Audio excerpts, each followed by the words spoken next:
Conditions May Apply by CinnamonPinecones. Read by Distracted by Books. Chapter 176. Reckless Idiot Night, Part... I lost count. Izuku landed in the closest clearing he could find. Though calling it a clearing was generous, it was more a small gap in the trees than a proper clearing. He sent a few trees to the ground with the shockwave he used to cushion his fall. He'd get better at that someday. Hopefully. Right now, he had ended up introducing himself to a tree trunk more forcefully than he would have liked. He instinctively went to use his arms to push himself off the ground, but the pain in his shoulder reminded him that he probably shouldn't be moving them too much. He bit down on a pained groan, and as he got to his feet, he heard gunshots ringing out in the distance. He moved to run toward them, but thought better of it. That was the direction of the gas cloud, and if he ran into that, he might end up being of no help to anyone. As much as it went against every fiber of his being, he continued pressing on in the other direction. He just had to have faith in his peers for now. It wasn't too long before he ran into Shoji, who shushed him quickly, no doubt having heard him approach. Tokoyami has lost control of Dark Shadow. The quirk doesn't recognize us like this. It's lashing out at everything, Shoji whispered in explanation. Fight or flight, he confirmed his understanding with a nod. We need to find Todoroki and Bakugo. They should be able to produce enough light to tame Dark Shadow. We also need to wrap your hand, or your lack of hand. That's going to grow back, right? He trailed off awkwardly. Shoji actually snorted out a laugh at his floundering. Yes, it was a duplicate. I will be fine, he assured. Good, but you're still bleeding, and blood is supposed to stay on the inside, he replied as he grabbed his knife to cut a strip of fabric off the bottom of his already tattered shirt. A long-sleeved crop top wasn't his preferred attire, but it would have to do. I've still got more uninjured limbs than you. I can take care of it, Shoji said, and took the scrap of cloth as Izuku went to tie it around the severed limb. He wasn't wrong about that. Shoji must have caught him wincing. Every time he moved his right arm, his shoulder hurt, and every time he moved his left, it was damn near agony. Shoji still had 5 functional arms with his quirk, so Izuku relented and allowed him to take over. He probably didn't need to be as worried about it as he was, seeing as though Shoji could have done the same with his own shirt before Izuku even got here, but it was better to be safe than sorry. Blood loss was no joke. Shoji wrapped his stump and nodded in agreement before they set off. Izuku directed him to use his quirk to create duplicate arms with mouths so that he could throw his voice around and lead Dark Shadow around more safely as they looked for Todoroki and Bakugo. He ran at pace with Shoji, and each footstep sent a jolt of pain through his collarbone, but he ignored it. Fortunately, it didn't take long before they saw ice sparkling under the moonlight up ahead. Unfortunately, that meant that their peers were engaged with an enemy, and given that he could still see ice formations cropping up as they ran, it meant that it was a formidable enough enemy to cause Todoroki problems. That wasn't good. After facing down Muscular, Izuku could only hope that his friend wasn't in such dire straits. Let Dark Shadow take out whoever they're fighting, he instructed Shoji, though it's not like he could do much to stop the quirk anyway. He nodded in understanding regardless. Run for cover! Izuku yelled instructions to Todoroki and Katsuki as they ran into view. They both listened expediently. A massive, angry, sentient shadow of destruction seemed to have been enough motivation to prompt Katsuki to safety. Dark Shadow is out of control! We need light! Shoji shouted as Dark Shadow threw the freakish villain in a full-body straitjacket, who they had been fighting, into a tree like a rag doll. The two of them, though slightly dazed and confused, got with the program quickly. Todoroki set off his fire, and Katsuki set off his explosions. The combination made quick work of the out-of-control quirk, which shriveled up into an apologetic blob in Tokoyami's arms. "They're after you. We need to move back to base camp." Izuku ignored Tokoyami and Shoji's conversation, turning to address Katsuki instead. "No shit, Sherlock. We were a little tied up." Katsuki shot back. "Yeah, well, now you're not. Let's go." He gave as good as he got and turned around before Katsuki could even get another word in. "Midoriya, you're hurt," Todoroki observed. "I'll be fine. We need to get back to camp." He brushed off his friend's concern easily. The group flanked Katsuki and, much to his chagrin, and Izuku, and took the lead as they cut through the forest to get back to base camp. They didn't get 5 minutes into the walk before another zap in his head split his attention. He felt the urge to look in 2 different directions. When there was nothing immediately in front of him, he shifted his attention back just in time to see a figure approach Katsuki and Tokoyami from behind. With the lightest touch on their shoulders, they disappeared. He didn't hesitate to throw his knife into the figure's shoulder. The man yelped in pain and dropped a blue marble from one hand, but with the staff in his other, he tapped it back up into the air and caught it again. Stupid, stupid, stupid! Why didn't he aim for the arm with a weapon? With unnatural strength and grace, the man leapt up and over their group in the direction Shoji was heading. Todoroki attempted to catch him in a glacier, but he was too fast. "Uraraka and Tsu are engaged in combat up ahead," Shoji explained as he took off running. The masked man was also headed in that direction, so Izuku had no reason not to follow. The moment they stumbled upon Tsu and Uraraka, the villain they had been engaged with took off running. That was smart of her, and also not Izuku's problem right now. Uraraka was injured. She had a slash on her arm, but she was largely fine, and Tsu looked no worse for wear, if not more than a bit frightened. He shifted his focus away from his peers to their surroundings and noticed a discarded knife on the ground. Naturally, he took it. Old habits die hard. When he turned his focus back up, he saw the first villain had perched himself on a tree branch to look down over them. He did not seem to be of the same strategical mind as his colleague, a foolish choice on his part. This fight was now 5 against 1. However, the man had hostages, so they couldn't just run into this with no plan. "Give them back!" he shouted just to stall for time. Give them back? What an odd thing to say. They're their own people. They don't belong to anyone. Don't be so arrogant, the man chastised. What a theatric dickhead. Todoroki sent another wave of ice up the tree he was perched in, but as he had the first time, the man took to the sky again and settled on a different tree. It must be support gear. His quirk was either the marble thing or the flying thing. It couldn't be both. More likely than not, the flying thing was the augmented ability. Breaking quantum physics wasn't so easily replicated by science. If he could take away that staff, which he assumed was the support gear at play, then the man would be cornered. Why the aggression? We merely wish to show them that there are options beyond the fanatical world of heroism they're drowning in. It's important to choose a path that aligns with your core values, after all. He cooed from his new perch. They were trying to convert them to the dark side? That was, well, Izuku could see it. However, they missed one crucial detail. Bakugo Katsuki never did anything if you tried to force him. Kidnapping him was about the only way they could have done this wrong. A roadblock here, a push in the right direction there, and yeah, he could see Katsuki becoming a villain, but this scheme would never work in a million years. Wait, does that mean they were trying to convert him too? Muscular had said they'd both been on the no-kill list. That was...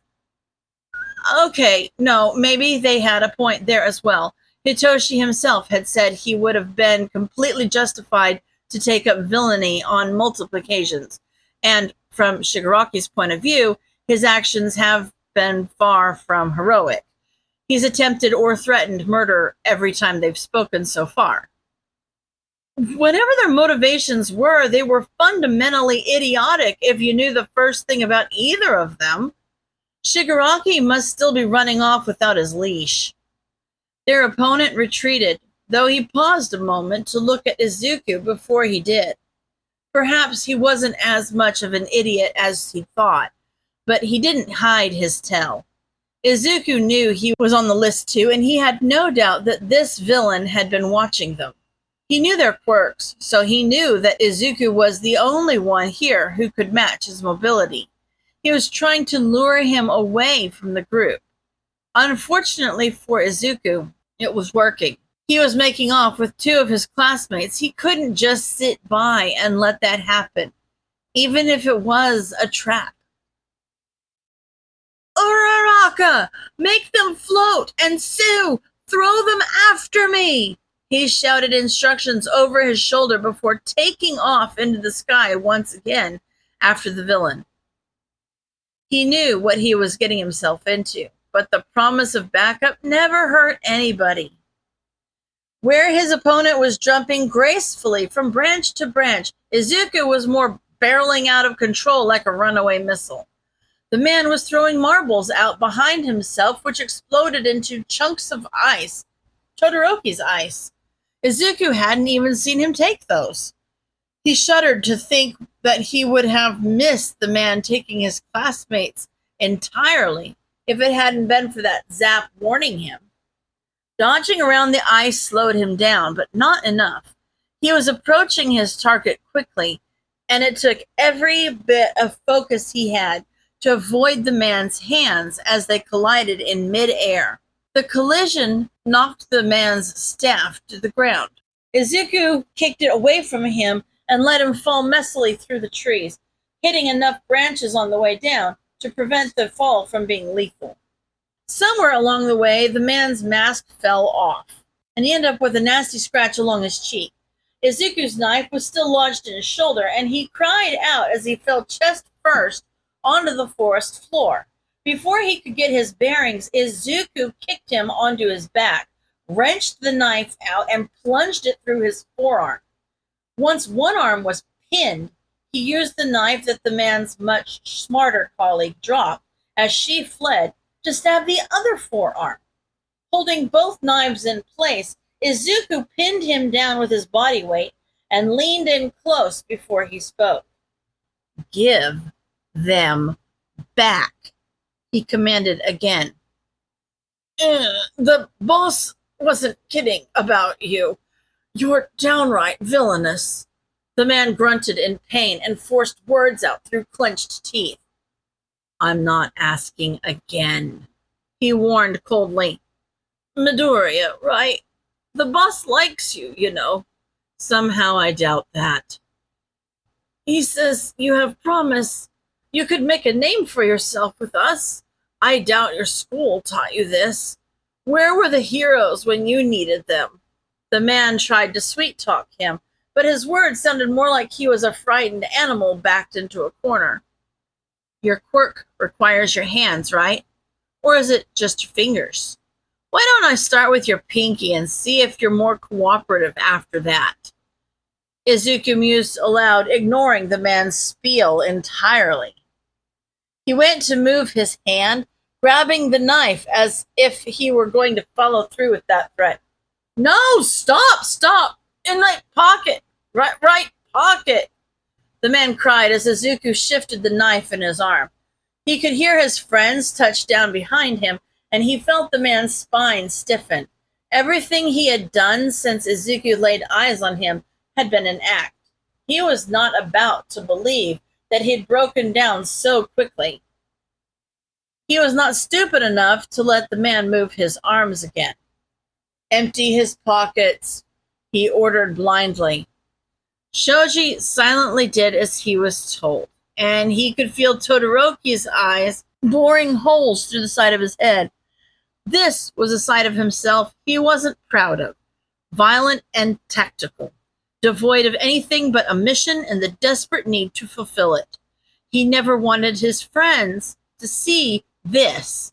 Hell, he didn't want to be this, but it was a matter of life and death. And just like with Muscular, he had to do what he had to do. I got them. 2 marbles. Shoji spoke up after a moment and some shuffling. Deactivate your quirk, Izuku ordered. I need my hands for that. The man tried to lie. Bullshit. I saw you deactivate it in mid-air. Do it now. He brushed off easily. I can't. He tried to back up his flimsy excuse again, but Izuku wasn't having it. He cut his excuses off with a violent twist of both knives, and the man howled in pain. Yet another strategic failure on his part, as in doing so, he had shown his hand. He's lying. There's marbles in his mouth, Izuku informed whoever was listening. The man clamped his jaw shut at his words, and Izuku knew that the game was up. The sick freak had put his classmates under his tongue to hide them. A smart move, but not smart enough. Open your mouth, or I will break your jaw, he threatened. The man jerked below him, as if trying to buck Izuku off of him, but a sudden chill behind him told him that Todoroki had frozen his legs to the ground. He whined in pain as he tried to move his hands around enough to use his quirk, but every movement flexed his muscles against the knives in his arms. Someone's coming, Shoji warned, lifting an augmented ear to the east. Todoroki, freeze the knives down, Izuku ordered, shifting his grip farther up the handles so that his hands didn't get frozen down with them. Todoroki did as he was told, but the expression on his face was unreadable. He was unreadable at the best of times, though, and this certainly wasn't the best of times. Neither of his peers had said anything, so he assumed they understood that he was doing what needed to be done. He could only hope they weren't judging him for it. Izuku shifted his right hand to grab the man's jaw with a wince. His shoulder was a searing, white-hot pain barely concealed in the back of his mind. He gripped hard enough that he could feel bones creaking together before he spoke again. Open your jaw, or I'll break it. He restated his promise. Everyone's attention was pulled by the sound of footsteps rapidly approaching. Todoroki and Shoji both advanced toward the intruder, getting between whoever it was and where Izuku had the villain pinned. So he didn't see the figure emerge before he heard their reactions. Shoji visibly relaxed, and Izuku almost let himself relax as well, until Todoroki spoke up. Shinso, where's your partner? Hitoshi? What the hell was he doing here? He was already at base camp. Why did he leave? At base. I came to help. Is that Izuku? He asked, slightly out of breath. He shook the agitation from his mind and tightened his grip even further. It was still only a threat, but the more he thought about it, the more sure he was that he was going to have to follow through. The villain was past the point of theatrics. Hitoshi would be unlikely to get a response out of him, even if he tried. This had gone on long enough, and force was the fastest option. There must have been some sort of sign of Izuku's resignation in his expression, because the man opened his mouth of his own volition and spat a marble at his face. Izuku instinctively winced and shut his eyes. The man tried to use the moment of distraction to flee, but the escape attempt was futile. He was pinned too thoroughly, and all his thrashing managed to do was pull another pained scream from his throat. His friends were talking, but he couldn't hear a word.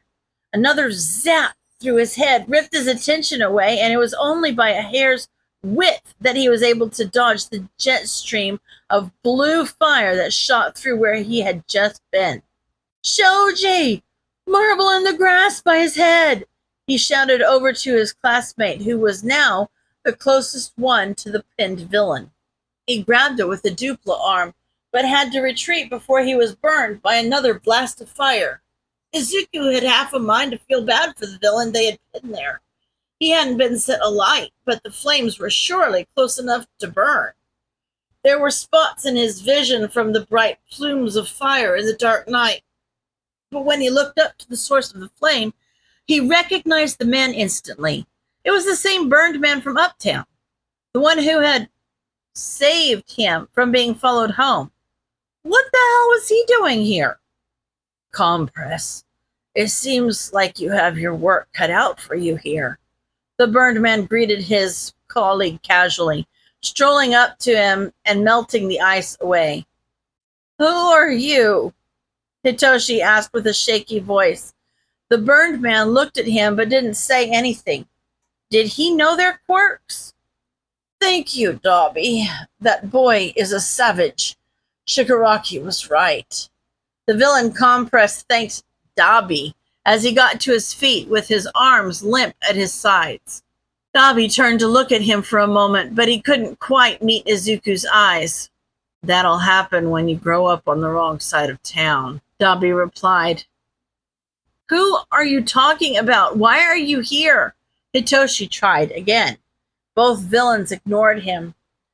Izuku could feel phantom heat radiating against his skin, and it rooted his feet to the ground.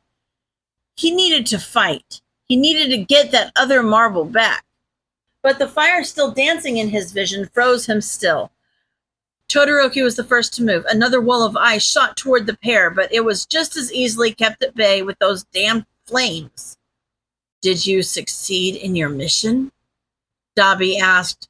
A portal opened up behind them, and he was screaming at himself to just freaking move, but his limbs wouldn't listen.